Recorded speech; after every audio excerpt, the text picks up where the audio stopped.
ನಾನು ಈಗ ರೀಲ್ಸ್ ನೋಡ್ತಿರೋವಾಗ ಈ ವೈರಲ್ ಚೀಸ್ ಕೇಕ್ ರೆಸಿಪಿ ಸಿಕ್ತು. ಸೊ ಚೆನ್ನಾಗಿರುತ್ತೆ ಅಂತ ನಾನು ಟ್ರೈ ಮಾಡಿದೆ. ನಿಜವಾಗ್ಲೂ ತುಂಬ ಅಂದರೆ ತುಂಬ ಚೆನ್ನಾಗಿತ್ತು. ಸೊ 20 to 30 ಮಿನಿಟ್ಸಲ್ಲಿ ಆಗೋಗುತ್ತೆ. ಫಸ್ಟು ಬಿಸ್ಕೆಟ್ಸ್ನೆಲ್ಲ ಗ್ರೈಂಡ್ ಮಾಡಿ ಪೌಡರ್ ಮಾಡ್ಕೋಬೇಕು. ನಾನು ಒಂದು ಪ್ಯಾಕೆಟ್ ಬಿಸ್ಕೆಟ್ ತೊಗೊಂಡಿದ್ದೀನಿ. ಪೌಡರ್ ಮಾಡಿ ಒಂದು ಬೌಲ್ಗೆ ಹಾಕಿ ಸೆಟ್ ಮಾಡ್ಕೋಬೇಕು. ಸ್ವಲ್ಪ ತುಪ್ಪ ಹಾಕಿ ಮಿಕ್ಸ್ ಮಾಡಿ ಒಂದು ಥಿಕ್ ಲೇಯರ್ ಥರ ಅದನ್ನ ಸೆಟ್ ಮಾಡೋಕ್ಕಿಡಬೇಕು. ಚೆನ್ನಾಗೆಲ್ಲ ಮಿಕ್ಸ್ ಮಾಡಿ ಒಂದು ಲೇಯರ್ ಮಾಡಾದಮೇಲೆ ಫ್ರಿಜ್ಜಲ್ಲಿ ಇಡಬೇಕು ಒಂದು 10 ಮಿನಿಟ್ಸ್. ಅಷ್ಟರೊಳಗೆ ಬೇರೆದನ್ನೆಲ್ಲ ರೆಡಿ ಮಾಡ್ಕೋಬೋದು.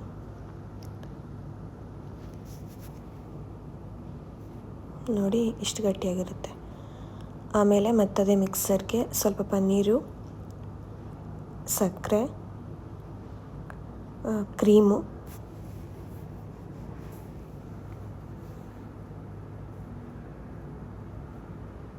ವೆನಿಲಾ ಎಸೆನ್ಸ್ ತೊಗೊಂಡಿದ್ದೀನಿ, ವೈಟ್ ಚಾಕ್ಲೇಟು ಅದೆಲ್ಲ ಮಿಕ್ಸಿ ಮಾಡಿ ಪೇಸ್ಟ್ ಥರ ಕ್ರೀಮ್ ಥರ ಆಗುತ್ತೆ.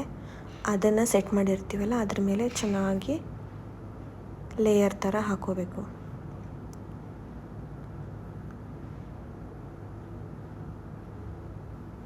ನೋಡಿ ಎಷ್ಟು ಚೆನ್ನಾಗಿ ಕಾಣಿಸ್ತಿದೆ. ಆಯಿತು, ಇಷ್ಟೇ. ಹೀಗೆ ಲೇಯರ್ ಮಾಡಿ ಹಾಕಿ ಚೆನ್ನಾಗಿ ಒಂದು ಸ್ವಲ್ಪ ಟ್ಯಾಪ್ ಮಾಡಿ ಸೆಟ್ ಮಾಡಿಕೊಂಡು ಅದ್ರ ಮೇಲೆ ನೀವು ಗಾರ್ನಿಷಿಂಗಿಗೆ ಫ್ರೂಟ್ಸ್ ಬೇಕಿದ್ರೂ ಹಾಕ್ಬೋದು, ಚಾಕ್ಲೇಟ್ ಬೇಕಿದ್ರೂ ಹಾಕ್ಬೋದು, ಡ್ರೈ ಫ್ರೂಟ್ಸ್ ಬೇಕಿದ್ರೂ ಹಾಕ್ಬೋದು. ಬಟ್ ನಾನಿಲ್ಲಿ ಅದೇ ಪೌಡರ್ ಮಾಡಿರೋ ಬಿಸ್ಕೆಟ್ಸ್ ಇತ್ತಲ್ಲ ಅದನ್ನೇ ಮೇಲ್ಗಡೆಯಿಂದ ಗಾರ್ನಿಷ್ ಮಾಡಿದ್ದೀನಿ. ಆಮೇಲೆ ಫ್ರಿಜ್ಜಲ್ಲಿ ಇಡ್ತೀನಿ.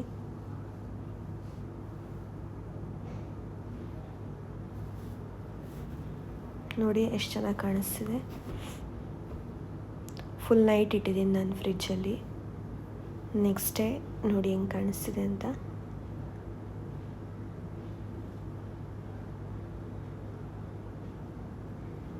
ನೋಡಿ ಫುಲ್ ಚೀಸಿ.